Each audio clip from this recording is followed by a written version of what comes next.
Greetings. Hi, Zach. Great to see you as always. Indeed.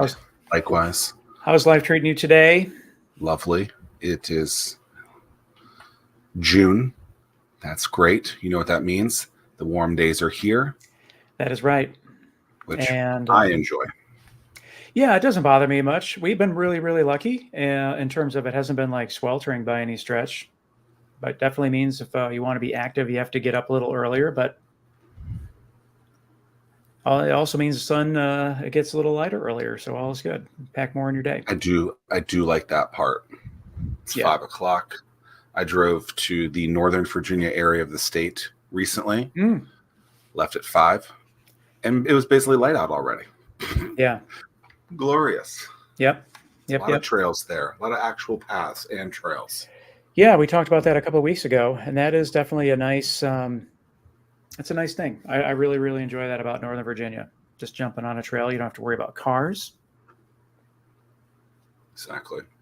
That's my primary thing, just because everyone's always distracted when they're driving, and it makes me a little nervous.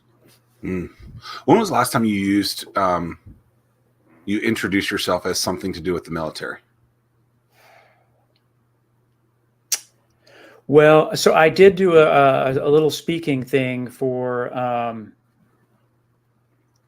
active duty members that were getting ready to either retire or separate from the military. It's a program. It's called the Transition Assistance Program, TAPS. So I did talk about. I did that a couple of weeks ago. So from that standpoint, I was prior military, but boy, that's long time ago, 20 years ago. Yeah, I just wonder, like, at what point you transition your vernacular, your introductions from one thing to another. Is it something that you always keep in? Is it not? It's a interesting thing. Our guest today, military, former military. Are they former? Like, how is that? Like, are they former military? Are they always military? It's such as a non-military guy, what's the answer there? We're veterans. We're veterans, right? Exactly. Unless you're a Marine. I guess once you're a Marine, you're always a Marine, as they say. Oh, let the advertisement work. But yeah, a few of the proud, the Marines. Torrey, you have much more interaction with Marines than I do. You said you were Navy. Yeah, so I don't know. Did you? Yeah, I had limited interaction with the Corps. Yeah, it's a interesting group of people, definitely. Oh, well, I mean, you can't just leave us hanging like that. Like, tell us what's interesting about it. I say the most interaction I've had with them was during my ROTC days, because in that ROTC program is both Navy and Marine Corps. So we've experienced a lot of things together, and that's definitely an interesting group. I remember trips going to Paris Island, running amok in 100-degree weather, but it's a great group of guys for sure. Yeah, you feel a little safer knowing that they have your back. So from that standpoint, it's all good. As you are moved into the entrepreneurial space, how much do you leverage your prior military life as an entrepreneur? I definitely think it comes in handy.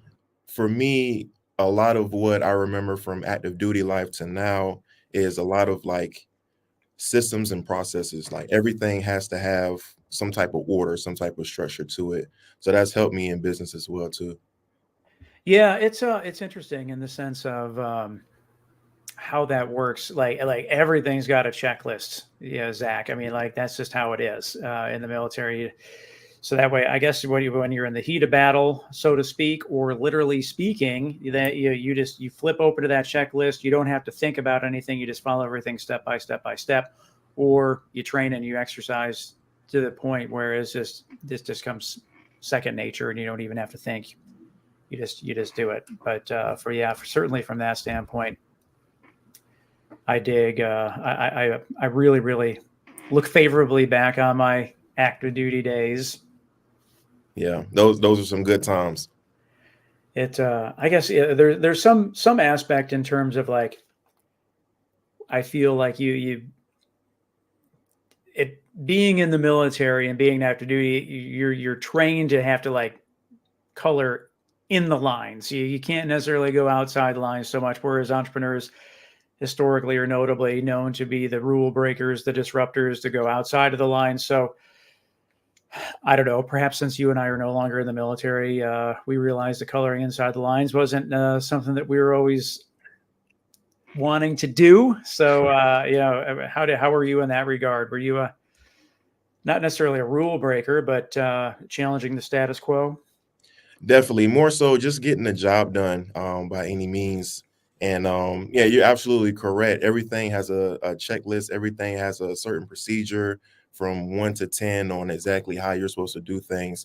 But that's just a piece of paper. When you're inside of a situation, both military and business, you have to use you. You have to use what you think is correct. You have to use really just your common knowledge of, okay, if this says go left, but there's something left right here. Do I still go left, or do I adjust and pivot and then go the other direction? So I think same principles apply for me from military to business, as far as structure, as far as chain of command, because it just makes everything a little bit more flawless and key for people to understand. But there definitely is wiggle room for sure to be able to use your creative side and then use your common knowledge to be able to solve a problem. Did you go through this TAPS program that Tim was talking about? Yes. And I recall in the past many who were getting out saying it was a terrible program. It didn't really help them. Like, not to throw shade on TAPS, but that's clearly what I'm doing. Like, was something like that helpful?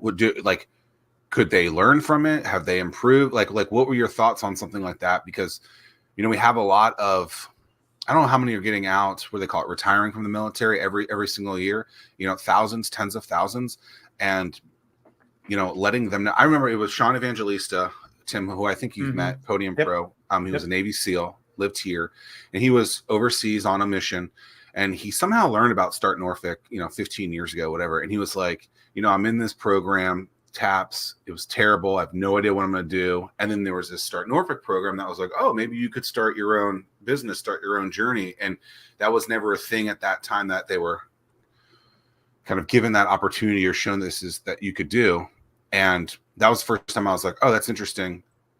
We have these really smart now veterans that are ready for something like this, are prepared for something like this. I mean, battle would absolutely be far more difficult than the thing that's so tough about TAPS, though, is that everyone's in a different spot.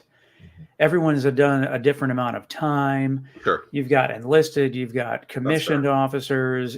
Like, some people don't even have a resume started. Some people have a college education. Some people only take a couple classes. Some people haven't done anything. Some people have master's degree. I mean, everyone's just all over the board. So then to lump everybody into one program to try to make a cohort. Well, that sounds like that's the problem then.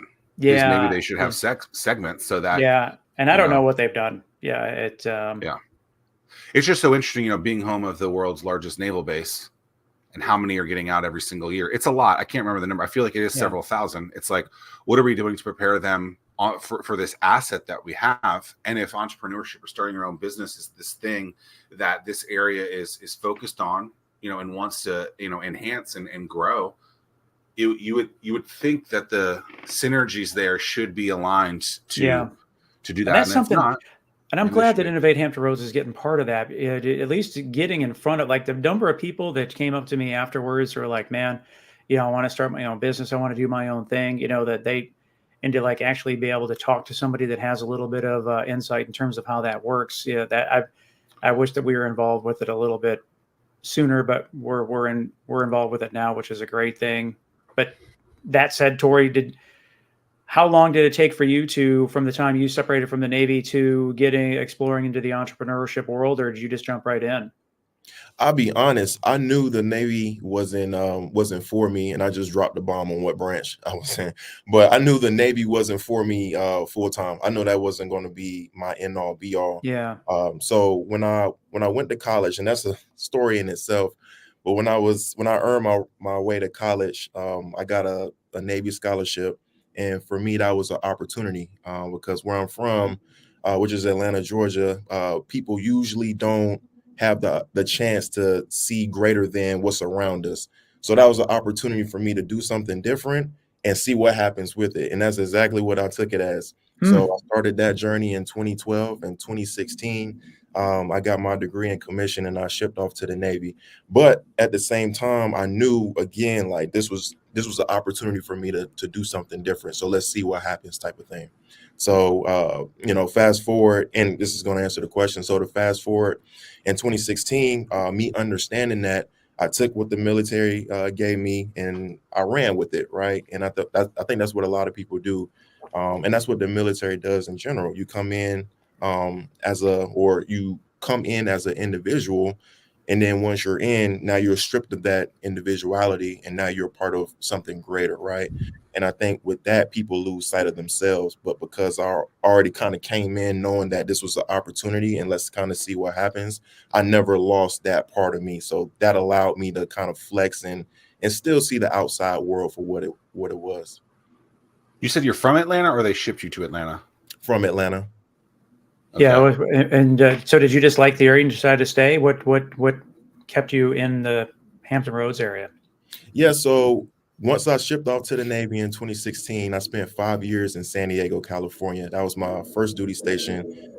Great weather, great food, beautiful people, loved it. If I can change one thing about it, it'd be the gas prices. But I left there in 2022, and then I got stationed in Norfolk, Virginia. So this was my farewell tour. So that's how I ended up still here after I got out the military, which was about 10 months ago now. And did you think about going back to Atlanta immediately, or like, are these your roots now? Like, is this where you're trying to stay? It's just, pretty big city, top 7 market in the country, I believe, maybe 8. To then be in a place that's downtown is 40 blocks, if that. It's a little different. Yeah, it's a lot different.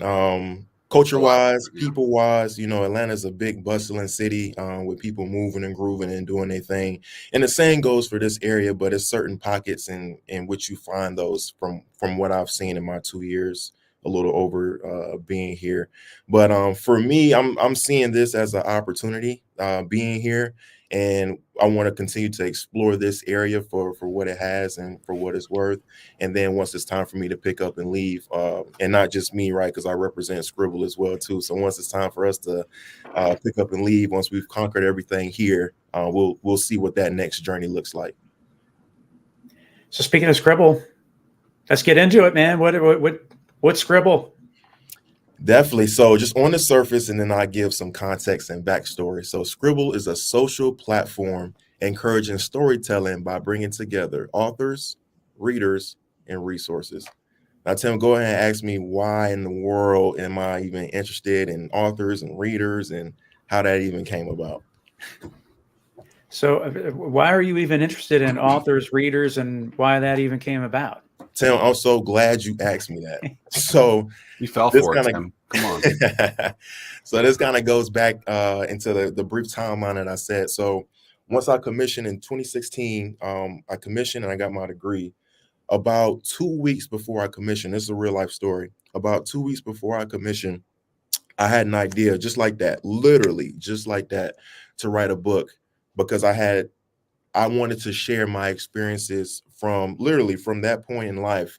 I wanted to share that with the world. I thought I had enough of a story to be able to help at least just one person. So with that, I think I'm 21 at the time.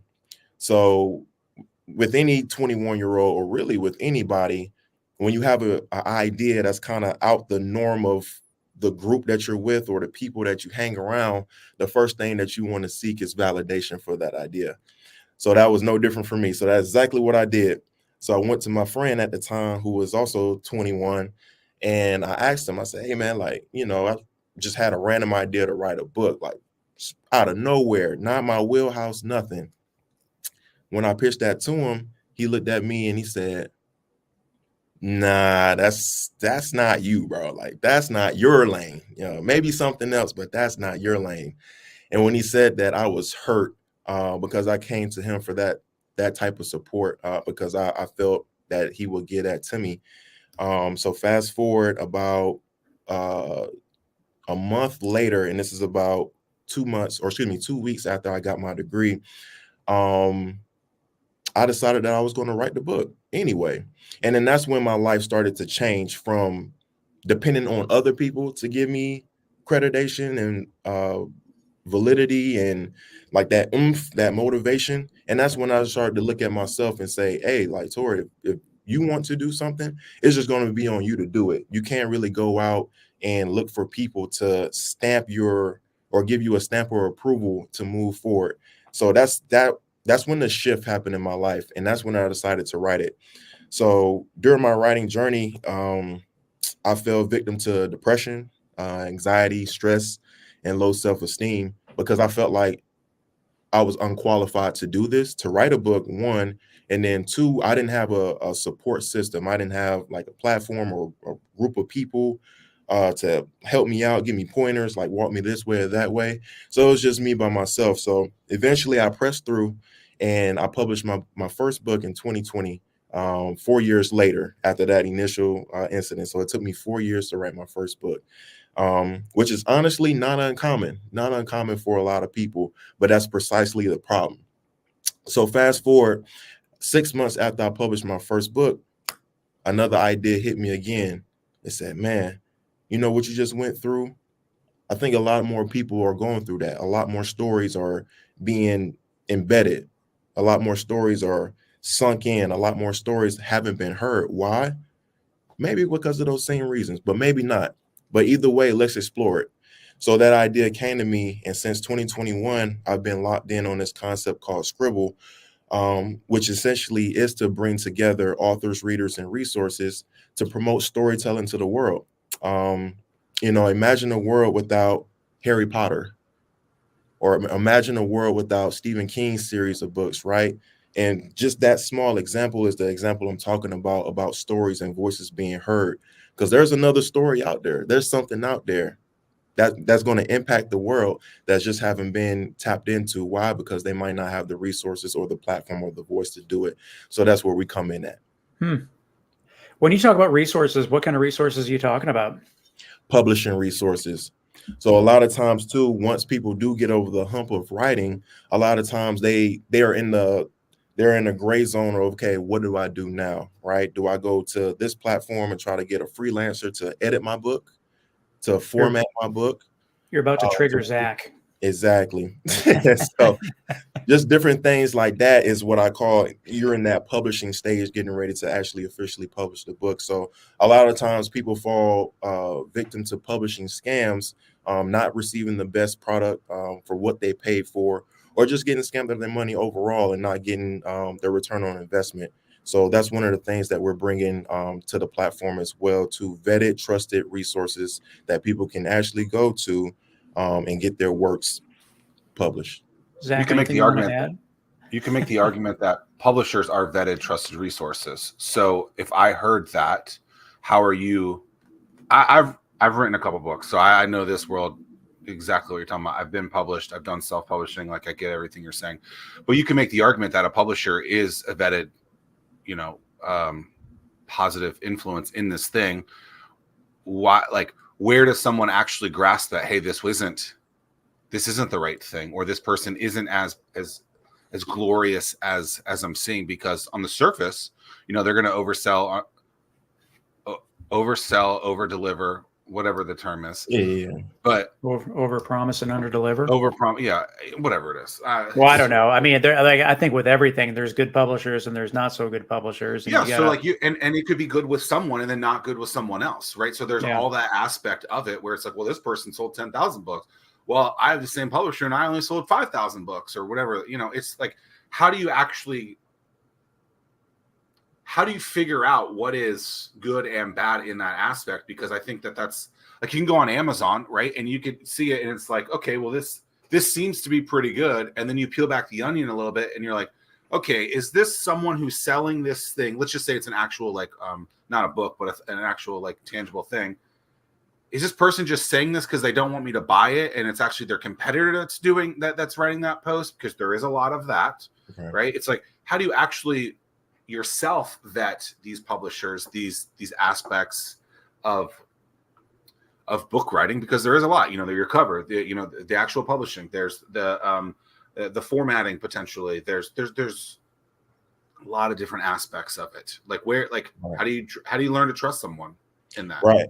Right. And that's a great question. I think a lot of people don't figure out if something's good or bad or not until they've actually went into it and figured out, oh, this was actually good or this was actually bad. And that's a great point. Just like, if we were to go to a restaurant and someone before us had a bad experience and they're just bombing this restaurant, like this ain't it, this, that, and the third, but you get into it and you be like, I actually had a good experience. So it's definitely going to be that word of, okay, what I say versus what you say, or my experience versus your experience.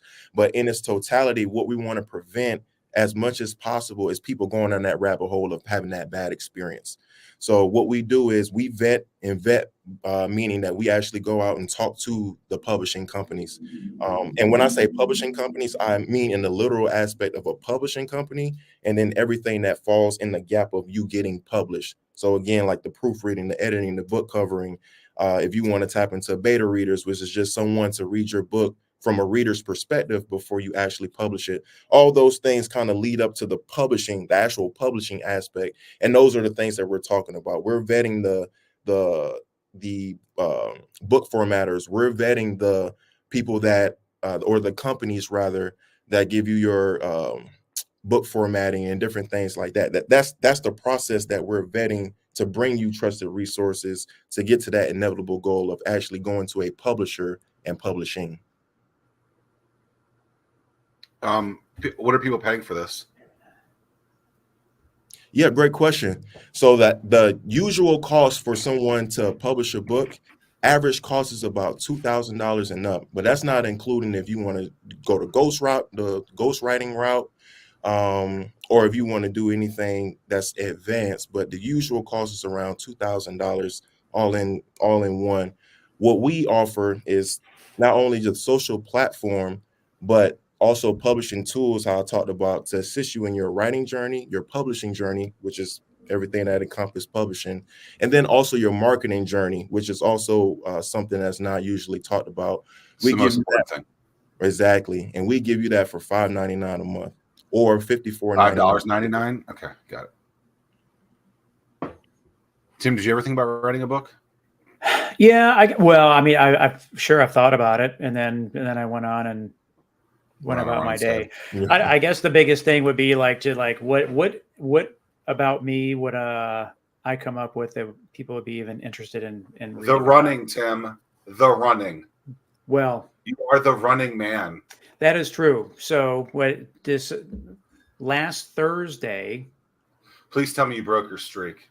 No. Damn it. So this is airing on the 13th. So on June 6th was my 10-year run streak anniversary. I don't believe it. What's the run streak? I've ran every single day for 10 years. 10 years, in a week, without missing a day. Wow. Averaging 6 miles a day. Is it really that high now? Well, yeah, it's always been like 6 point something. And I think, it's like I'm at like 6.06 now, is what it. I think you could write a book on. I think it doesn't have to be long. The first thing that I would think of is running, right? Because I think that's the habit aspect of that is interesting. Yeah. I think that people are always looking for stuff like that, but. Right. And I think, and that's a good interjection. I think the world of writing is all encompassing.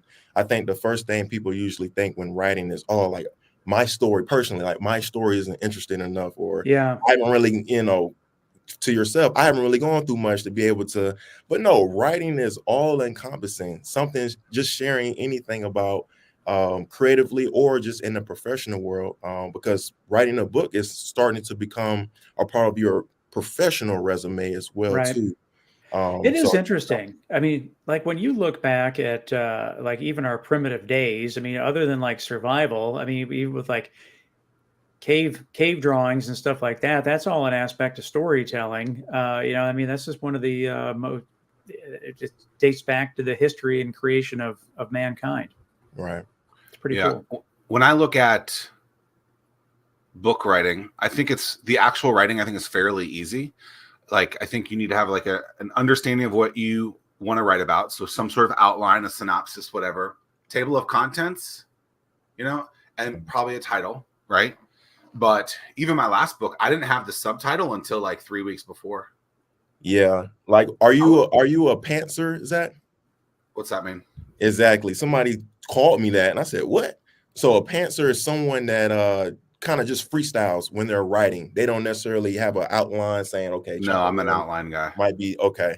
Are you? Yeah, I'm a pantser. I guess they were right when they called me that. Well, I'm a pantser. Yeah, I kind of just have a general theme of what I want to talk about, and then from there I kind of dive into it, and then we structure it as we go. Does that make the editing part more difficult because you have to get everything reorganized at that, or is it just when you publish, is it just a little bit more raw? It can definitely go both ways. For me, I definitely, since I have that unorthodox approach, I definitely take my time personally in crafting everything and then putting everything in order before it even reaches an editor at that point, because I want to make sure that the story I'm telling is sequential, it's in order, it's what I want to say before it reaches the street. So it can make it a little difficult if you don't have some kind of structure to it, but with kind of freestyling it, I allow my thoughts to flow a little better and a little more, and that works for me. And then from there, once I've kind of had my rough ideas on, I go back and structure and then put the pieces of the puzzle together. Yeah, I believe that I come up with something, pantser, or whatever the word is, like that, but then I'll start like gelling on it, right? So like my last book is called "What Are You Watching on Netflix?" And it's basically about how to ask icebreaker questions when you meet someone new, because most people go, what do you do for a living? I think that's just stupid. Yeah. So there it is. Yes. It happened by chance. And so I think I wrote about it like one line in my other book, Anomaly. And then I started using it in some of just like my normal vernacular, my normal like language with people or conversations with people. And I was like, this is interesting. People are actually vibing with this. Maybe there's something more to it. Mm-hmm. And then so I just kept doing it for like 2-3 years, where I just asked people randomly, what are you watching on Netflix? And it was way better than any other conversations from like when I would meet someone for the first time. Yeah. And I was like, that's interesting. So I wrote this actually I heard this line somewhere else. It's stolen. But I posted something like, what's the weirdest thing in your refrigerator right now? And it got some pretty good traction engagement as well. Yeah. So then people were like, is this the title of your next book? I was like, I mean, maybe, but probably not. I mean, I'm not going to write another book on the same thing. I would. What's the weirdest thing in your refrigerator right now, Zach? Right. Oh, I told someone that. Like 10-month-old celery. Still in the bag, so it's it's really slimy right now. I don't know if that's true, but yeah. Torrey? That was my response. I actually just cleaned my refrigerator out, so I'll good on you. But before that, I think the weirdest thing was probably like a month-old onion. Okay. Someone said like dead mice. Someone said like fermented Pennsylvania beet eggs. Yeah. Like there was some weird shit in here. It was really weird. It was like, damn. Like, I don't know. I'm pretty. The oldest thing I would imagine is the champagne bottle from the wedding party. Tim, do you still have yours? Yeah, we do. Okay. No, we still have it. I try to change. I mean, I try to like keep that thing. It gets better with time, right? Pardon? Champagne, it gets better with time. Is allegedly? We'll see, right? I mean, if you got to add OJ to it, no matter what, is it really worth it? Yeah. I think on our front, like we'll when we get the like Chick-fil-A to go, man, like we can't throw away those ketchup packets or whatever, man. So but they're not. They don't have a date on them, so you don't know. So right, and so now it's just like just total free flow, like Russian roulette with the ketchup, man. Yeah. but why is their ketchup? Why is their ketchup better? Even though it's still Heinz, I think it's still tastes better. I mean, you're from Atlanta, so you should have this answer. Like, That's a come great on, Torrey. question. That's a great question, because here's a controversial answer. So I'm a Chick-fil-A sauce guy. That's go-to every time. But my friends, they love Polynesian. That's the go-to. We rarely use ketchup. So, but you're right. It is a difference, because I use their ketchup for and I dig their barbecue sauce. You know, it's like what, the honey roasted barbecue? No, just the regular. I get a spicy chicken with and then I put some barbecue sauce on it. Man, it's good stuff. Now I know what I'm having for lunch. Thank you. Yeah. Chick-fil-A in Atlanta, the thing that I can think of is I haven't been to Atlanta in probably a decade. Love that place though. It's great town. Great city. You go in and they have unsweet tea, which is like this little, just like a little gallon jug. And then they have like a 500-gallon jug of sweet tea, that people can pour out to do it. Like, so much sweet tea is drank there. It's great. I wonder if that's like the number one producer or seller of sweet tea. I'm sure they got to be up argument. There. Yeah. Coke products at McDonald's are slightly different. There is a different formula. That's why people like drinks at McDonald's, their soft drinks there, because it's slightly different. I think it's slightly sweeter maybe. But so maybe there's something there with their sauce with Heinz or whoever. I don't know. Yeah, I think I know what I'm having for lunch too. Let me write down. You don't need to write it down. It's going to be on your mind. No, yeah. Ketchup, Chick-fil-A sauce, all that. Need that. Yeah. Okay, so one of my favorite books, not my top 4, but one of my favorite books is Rick Ross's book. I saw that you got in contact with him, had a couple conversations. Was that how did that come about? Yeah, so I met Ross, and Ross is a great guy. I met Ross in 2022. I was invited to his house for a conference of other. The Evander Holyfield house? Exactly. Okay. Evander he bought that, Tim? Have you heard this story? I have not. No. Evander Holyfield's old house. You want to tell him, Zach?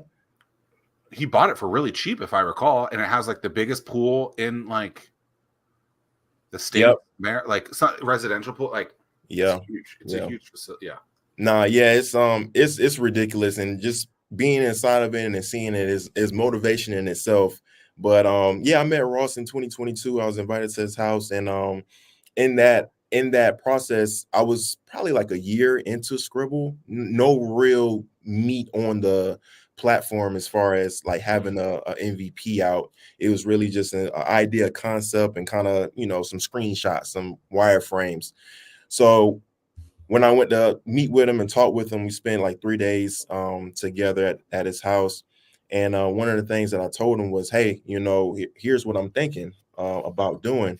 And in good old Ross fashion, he said a couple words. He said, "That's big." I said, okay, cool. So, all right, you bought off on the fact that, this idea could be something by saying that's big. Okay, bet. So, Ross is an author as well too. So we kind of connected on that avenue as well. So, it's been good ever since. And how did you get the initial invite or get connected with him to begin with? Connecting with someone that he knew. And that's usually how things go. If you want to connect to someone specifically, and this is game for everyone that's going to watch this, if you want to connect with someone specifically, usually that's not the best idea, because that person's always constantly moving and going, right? Right. And whatever message you sent to them can fall to the wayside, and you can feel like, dang, like this person ain't trying to. When it's not like that, the best way is to go to someone close to them to then grab at them and do what you asked them to do. So that's exactly what I did, and that's how I was able to get the invite to his crib. Yeah, I think a lot of people will say like, hey, I'm trying to get in front of XYZ style of people, and then they hope that person will then in turn recall that person when it comes up. Instead, what I think is what you're saying is, hey, I'm looking to get in front of this actual person. Can you bridge us together? Is far more likely to get that outcome, because you just get a lot of people that are just like, oh yeah, well, I'm looking to talk to authors. It's like, well, what author are you trying to get in front of? Would be far. Right. You would get the result that you're looking for if you're very, very concise with it, not kind of broad.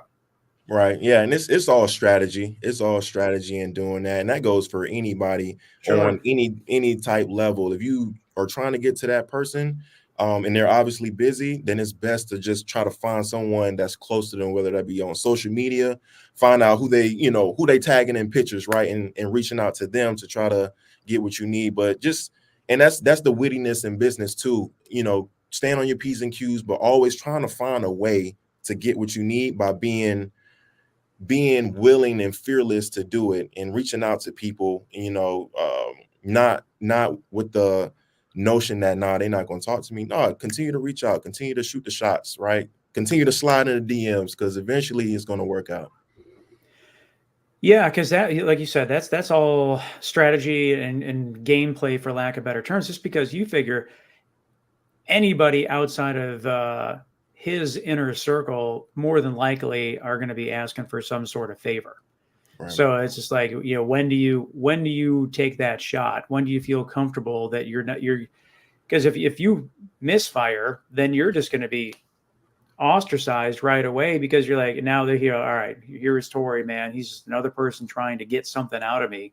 How do you navigate through that to gain and earn trust so you can take the shot? Right. And that just goes to purpose. Like, what's your reasoning? Like, what's the why? I mean, I think everyone on this earth, majority of people, their why is to get rich. But beyond that, like, what's your purpose? Like, what are you actually trying to do? I think going into something, these are 2 rules that I live by to this day. This is what I live by, 2 rules. Number 1, and both these things my mom taught me.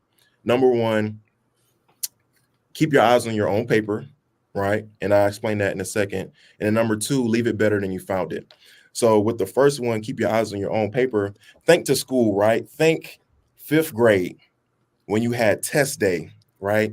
And you come in, you take your test, then you always had somebody that didn't study, right? So they looking around, you trying to cover your paper, whatever the situation is. Boom, the teacher grades the test. She brings the test back. One's an A, one's an F. Turns out that person that was looking around copying people didn't realize that the other person had a completely different test, right? So what I mean by keep your eyes on your own paper, that just means run your route. Like, don't look to the left, to the right, to the front, to the back about what other people have going on. Run your race, because you don't know the test that other people are up against, and it's not going to look like your test. So keep your eyes on your own paper. And then the second one, leave it better than you found it. And that's just general knowledge that can go towards, usually when people hear that, they think towards cleanliness. Like, when you over at somebody's house and you move the chair, all right, well, put the chair back, right? But just in life in general, leave it better than you found it. If your name and your physical being is attached to doing something, then give it all you got. Leave whatever situation, whatever place, whatever relationship, like whatever the situation is, leave it better than you found it, because you owe that to that respective situation. So with those 2 rules, that's what I live by. So with that, I go into situations, into talking to people, not necessarily like trying to, because I'm not a salesman. So I don't try to sell people on anything. What I try to do is impact people with purpose. I try to impact people, 1, and then the second thing I do is let me know what I could do for you. And once you start to really understand that play, then the rest will come. And it's a different response per constantly asking people for something, rather than asking them, hey, I see you doing this. Let me see how I can support. Let me see how I can blend in. And sooner or later, and it takes time, but sooner or later, those things are going to catch up to you. And then the universe is going to do that 180 for you. Yeah, I totally agree. And I know Zach and we talk about it. I mean, it's just like that when the time comes and you need a banker, you better have had the relationship established with the banker beforehand, because if you're trying to get something from the banker before you have the relationship, it's too late. Or anyone, right? You lose your job and you're trying to find someone, but you haven't been, networking, establishing, continuing those relationships with people. And then, something bad happens and you get the can, or for whatever, something happens and you need something. And then you see these people like post, and it's like, well, what the hell have you been doing for the last like however many months? It's just like it's always a cycle. Just constantly be communicating with people. You know, I think I even wrote this in the book. It's like talk to people 4 to 6, have a touch 4 to 6 times a year. It doesn't have to be crazy. You know, it could be like for me and you, we haven't even talked Yankees yet, right? But I hate the Yankees, right? I think Tim likes them. I was going to compliment you on the hat. But... Ugh, disgusting. But I mean that could be the thing that I reach out to you with and be like, hey, I saw that so and so scored, hit a home run last night. You know, it was good that you got so and so, in the off season. That could be it. That could be the only touch, one of the 4 to 6 touches annually. But it's like people are like, oh, I have to be so like creative with this. It's like, no, just find a similarity, talk about it, and share. It's not hard. People just don't do it. People are lazy. Right. 100%. So I said it, Tim. Gen Zers. We need that book on Scribble. What book? Both books? We need all of it. Let's go. Let's do it. Let's get Tim a book too. Tim, you next. He ain't right. Yeah. Now. He's lying. We have had many I don't know what the data points are. I'm sure that we could probably find out, but we've had a lot of authors on this show. Do you think we've had more authors or more first-time podcasters? I think that we've had more first-time podcasters, of course but we have had a lot of authors on the show.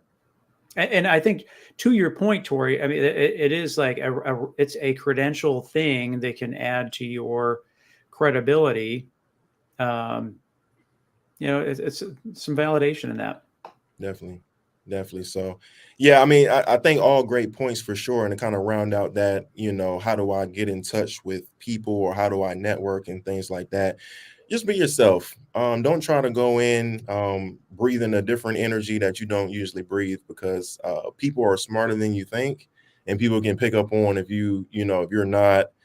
if you're forcing a situation, and then that's probably the quickest way to kill a relationship is to try to force it. So I think definitely definitely. So I think definitely internally just understanding like what it is that you want, but putting that kind of as plan B, but plan A is obviously trying to figure out, okay, how could I be of an asset to this person? Because if I can achieve that, then I know plan B will come in.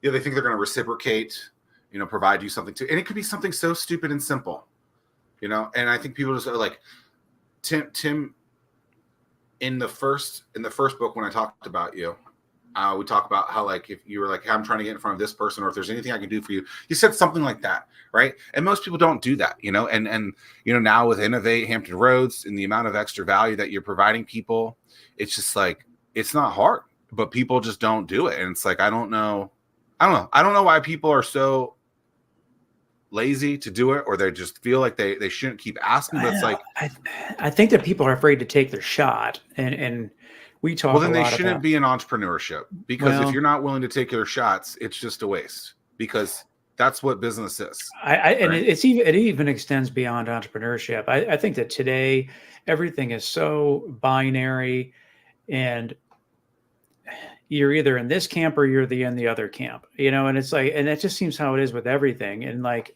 it's just become so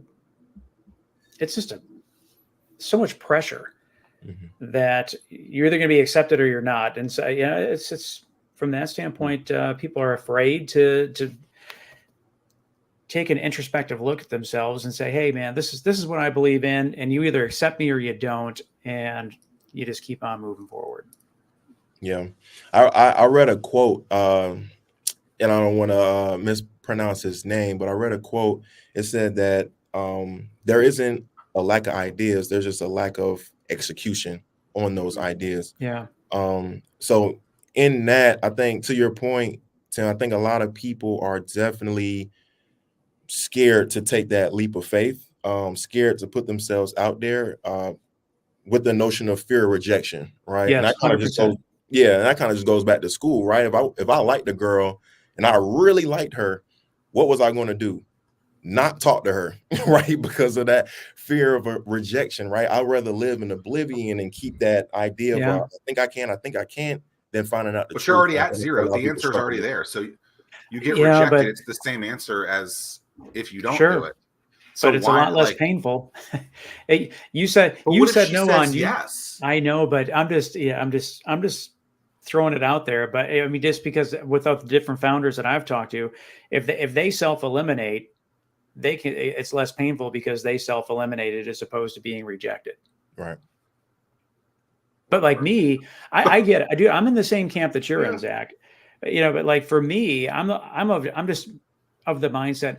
I like someone who I disagree with on a philosophical level more than someone who is just totally fake and trying to tell me what it is that I We want to can't hear. learn if you're not willing to hear that other side, no matter what it 100%. is. And right? and I think that we need to welcome a lot more of that, to share what differences are and listen and learn from that. And you can change your attitude and your mindset on something based on things that you've learned to make you feel differently. It doesn't make you a flip-flopper or anything like that. To continuously learn and educate yourself. Well, I remember when I learned this topic with running, and it's very interesting. To get faster, there is a method that says run slower. Mm-hmm. The way you do it is not sprinting. It is not just going out there and going balls to the wall. It's doing a lot of what they call zone 2, kind of steady running. It is the way that you actually improve, because I guess it does something with your heart and it makes your lungs, better for that. I don't know. I'm not a doctor. I'm not a scientist, but I read it in a book. But that's interesting. That is fuel. Yeah. It counters what you would think. Oh, to get fast, you do a lot of sprints. Right. But you don't know that if you're not welcoming a different approach to something. And it's just so unique. Yeah, it is. I think you gotta listen. Yeah, I agree with that, because I always say in business and entrepreneurship, having been in this 3 years now, your first investment, and I tell people this all the time, and I want to see what y'all say. Your first investment is free. It costs $0.00. Your first investment is in yourself, and that's just belief, right? And that's kind of like the area that we're talking about, is that self-elimination, that fear of rejection. If you can get over those things, or not even get over it, but if you can kind of part ways or compartmentalize those things and be able to say, okay, even though I'm scared, even though I'm fearing rejection, let's see where this can go. Let's try it and see. Then I think that's the answer in itself. But I want to hear y'all's impact on that. The first investment that you make as an entrepreneur is in yourself first. Yeah, I totally, that's 100%. And it's hard. I mean, I think that in most cases, me included, I think a lot of people prematurely go into that first step with a co-founder or a partner to help offset some of that risk or to give you some confidence. And then you learn later on down the line that you didn't necessarily need that person at all. But it's tough. It's a really, really big step. And one of the things that I appreciate about Scribble that we haven't talked about it yet is just the fact you're providing that sense of community, and you need that sense of community so that you can lean on one another, so that authors have the things that they need, the resources that you say, in order to be successful. But Zach, what's your take? Definitely. Well, if you have an idea, tell someone about it. Get the feedback, put one foot in, figure it out. If you're not willing to tell people and you just want to be behind, closed doors forever, I don't know. I'm not a big fan of that, and so it's just start doing it. Yeah. And it doesn't have to be monumental. It doesn't have to be crazy, but realize that your baby's always going to be ugly, that it's always going to be innovating. You're always going to see something that you don't like about it, but that's okay. And I don't know. I just remember like 10, 15 years ago, we had invested in this company. It seemed really smart. Then they got one no, and they're like, screw it, I'm done. And I'm just like, why? Like, you got one no. Like, you're such a donkey in this. It's like, you're going to get a lot of no's. And who knows if the no was actually because you just didn't know how to articulate it correctly. Right. And you talked to someone and you didn't dumb it down enough. You didn't, are you smarter than a fifth grader style? of course, that's something that I think a lot of people do very incorrectly is they get really industry specific jargon, but then that customer isn't looking for that in those kind of words in kind of like first conversations with people. And it's just like, hey, like, well, the easiest way to articulate that is the famous Steve Jobs thing. MP3 players have been around forever. This thing's got a gigabyte of storage. What the hell does that mean? And then he comes out and he says it's 1,000 songs in your pocket. Boom, got it. I understand that now. I don't know. Dumbing it down like that is something that I think is what more should really try to focus on when, conversing with others, if that's a word. Right. But yeah, I mean, look, if you're bet on yourself, sure. But like, you got to realize that you're a salesperson. And I know you said, Torrey, that you don't look at things as sales, but like, we're all salespeople. Everyone is selling something. And if you're not willing to actually do that for your company, hiring someone is not the answer either. Like, you got to be able to start doing that as well. So. Right. Yeah, I agree. And I think from my perspective of sales and being a salesperson, person specifically, when I say I'm not a salesperson, it's all about approach. I don't approach things consciously. I don't approach things in a selling manner. Like, I'm not trying to give you this brochure and force this brochure to you. Like, you're going to take this. No, I'm going to present the issue that I think is happening. I'm going to present the solution that I think is going to correct it. We'll love to have you on board. This is how we're impacting the world. This is the vision. This is where we're going. This, that, and the third. Rather than coming into it saying, yeah, this is it. Like, come on, like, let's go. And I think that kind of goes back to what we were talking about earlier, kind of like just with the storytelling in general, like incorporating that so people can understand exactly like why am I buying into this concept wise? Why am I buying into this and what's it actually for? With Scribble, do you take any aspiring author, any current author, and then do you segment that into different categories, or do you lump everyone in together? How does that work? We love everyone and we accept everyone. Aspiring authors, established authors, more seasoned authors. Here's the thing about Scribble. What we're doing is making this inclusive for everyone, for all cultures, for all demographics, for all people to be able to come to a platform, have that sense of community, have that safe and secure space on a social platform where they can voice and express themselves and share their stories, not just in front of a phone, but actually having the tools, again, to be able to write, to publish, and then to market their book all on the same platform as well, too. Yeah, the community aspect is huge. And I think you just have to have it. And one of the things that, and Zach, you and I touched on this when we were texting back and forth the other day, is just like I love the community aspect of the stand-up comedy scene. I mean, like what they've been able to do in Austin and put Austin on the map, like within just a couple of years, is pretty incredible. But I stumbled into I was at a craft brewery, and it just happened to be an open mic night. And the number of people that showed up that were just aspiring comedians to support one another there was huge. Terrifying. And it was so cool to see. And man, community is so important. Yeah. So you got about 11,000 users, or at least that's what the internet says, something like that. How have you gone about being able to grab the attention of that many?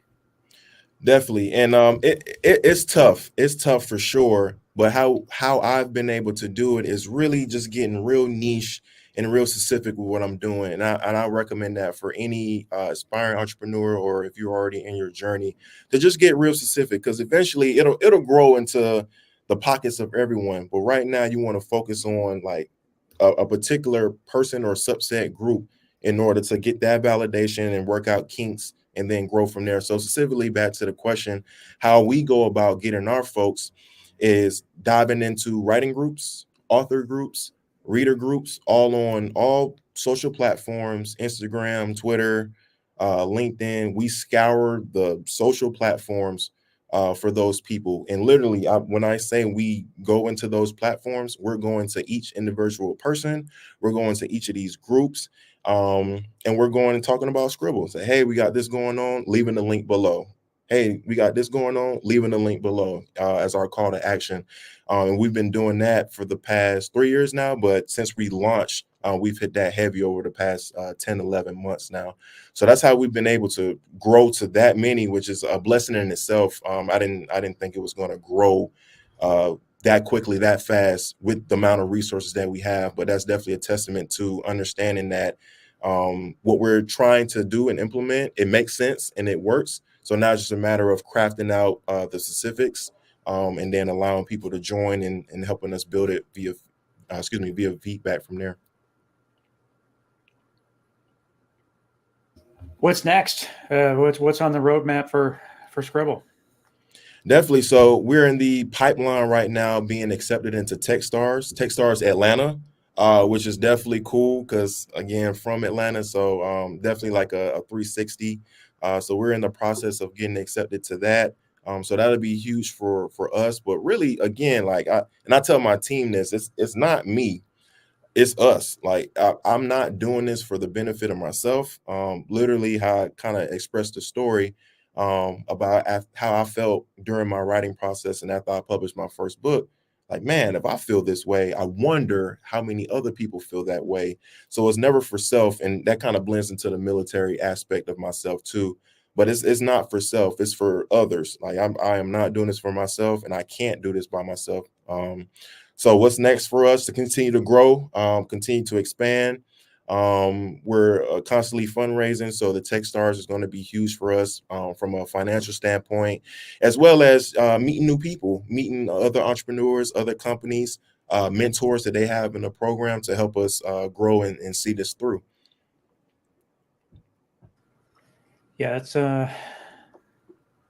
growth, man. Gotta have it. Definitely. What's something we haven't talked about that you want to talk about? I'm not sure, but definitely we need those books on Scribble, Zach. So I'll shoot you something after this. And yeah, we'll get you going. And I'll show you specifically what I mean.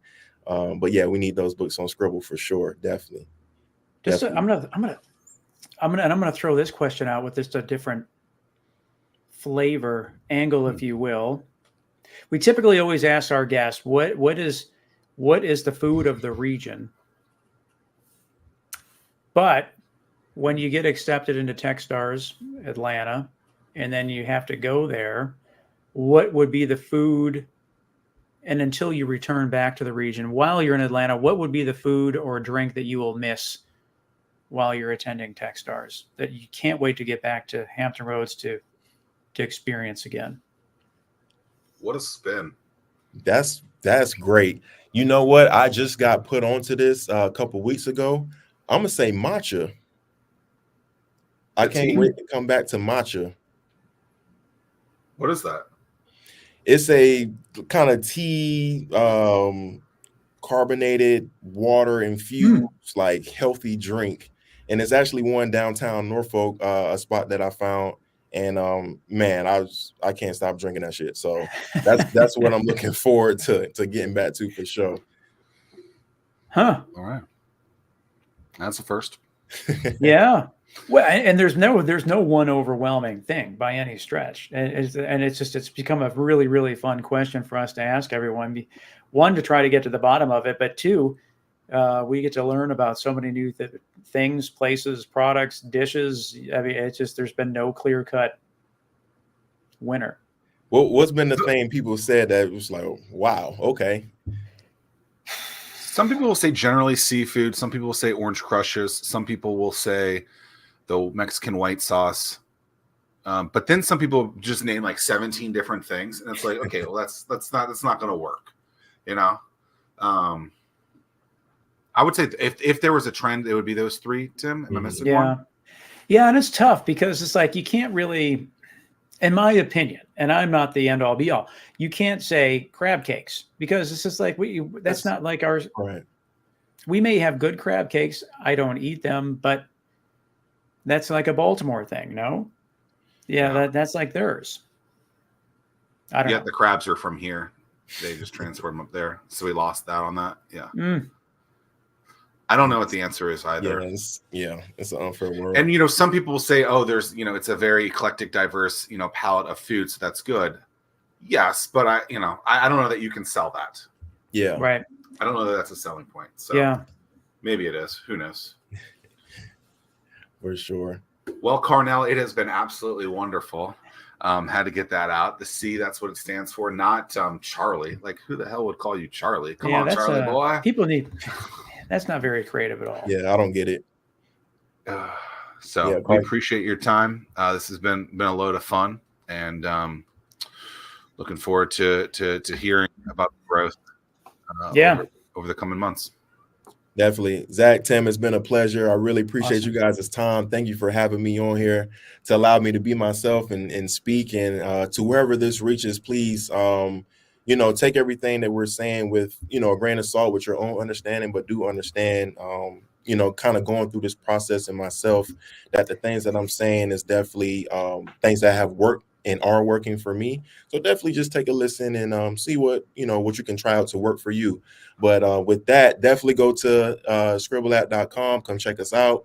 If you think you have a story that you might want to tell, or you're already an author or first-time author, whatever the case is, we are all inclusive. We love everyone, and we want everyone's voices to be heard. Well said. Love it. Well, thanks so much.